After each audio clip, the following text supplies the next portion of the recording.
অর্থের লোভ দেখিয়ে পিএসএল থেকে প্লেয়ার নিয়ে খেলানো ইন্ডিয়ান প্রিমিয়ার লিগ এবার পেতে যাচ্ছে নতুন তকমা। আসন্ন আসরকে আইপিএল বলার চেয়ে পেসারদের মিনি হাসপাতাল বললেও বোধহয় ভুল হবে না। পাকিস্তান এবং বাংলাদেশের বদদোয়াতেই কি তাহলে আইপিএলের এমন হাল? আর মাত্র ৩ দিন পরই শুরু হতে যাচ্ছে বিশ্বের সবচেয়ে জনপ্রিয় franchise cricket league Indian premier league.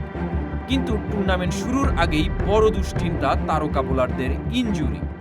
ক্রিক ইনফোর তথ্য অনুযায়ী এবারের আসরের আগে মোট ১০ জন বোলার ইনজুরিতে পড়েছেন। এর মধ্যে ৮ জন বিদেশি এবং ২ জন ভারতীয়। সবচেয়ে বেশি ধাক্কা খেয়েছে অস্ট্রেলিয়া। তাদের ৫ জন পেসারই ছিটকে পড়েছেন বা অনিশ্চিত। ইনজুরির ধাক্কাটা সবচেয়ে বেশি এলোমেলো করে দিয়েছে কলকাতা নাইট রাইডার্সকে। এই ফ্র্যাঞ্চাইজির ৩ জন বোলার পড়েছেন ইনজুরিতে, ৩ জনই আবার পেস বোলার।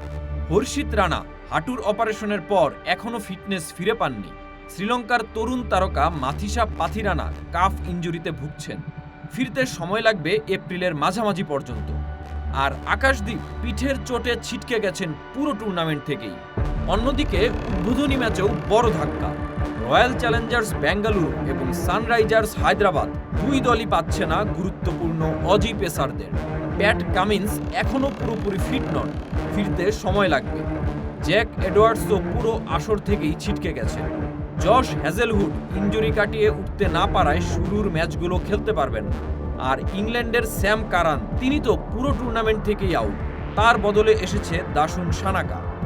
চেন্নাই সুপার কিংসও ধাক্কা খেয়েছে। অস্ট্রেলিয়ার নাথান এরিসও ইনজুরিতে ছিটকে গেছেন। এদিকে মিশেল স্টার্ক আইপিএলের চেয়ে আন্তর্জাতিক ক্রিকেটে ফোকাস দিচ্ছেন বেশি। আর লুকি ফার্গুসন ব্যক্তিগত কারণে মিস করবেন শুরুর ম্যাচগুলো। সব মিলিয়ে আইপিএল শুরু হওয়ার আগেই দলগুলোর বোলিং আক্রমণে বড় ফাঁক তৈরি হয়েছে। এখন দেখার বিষয় এই ইনজুরি সংকট কাটিয়ে কোন দল কিভাবে নিজেদের সামলে নেয়।